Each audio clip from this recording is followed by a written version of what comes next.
The Bela Act has been challenged since its inception, even with threats of court action by civil society groups.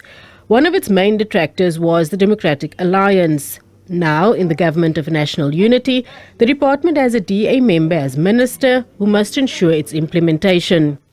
2 of 8 regulations relating to admissions and Grade R rollout have been published, but the Portfolio Committee overseeing this department is not happy. The regulations refer to considering the demographics and education needs of the surrounding community.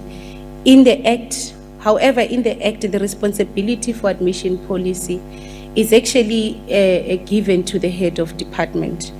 And the Act refers to the education district. However, the regulations now introduces what they call feeder zones, that the HODs ought to determine the feeder zones.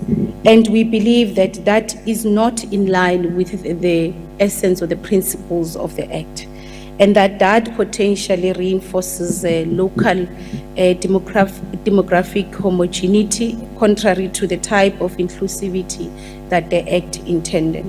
Concerns around the rollout of Grade R include issues of infrastructure and the readiness of staff. We realize that there is serious concerns, or there is a serious backlog with, one, the infrastructure of Grade R classes, but also the material, the budget availability, and as well the teaching personnel. So you've got a lot of teachers who have been teaching Grade R, but they don't have the necessary qualification.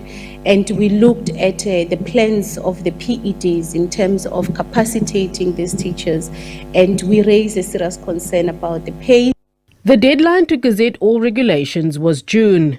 Maimela has cautioned that even if the department claims the modular release is intended to accelerate implementation, the committee fears that the piecemeal approach generates confusion and risks diluting the Bela Act's transformative intent.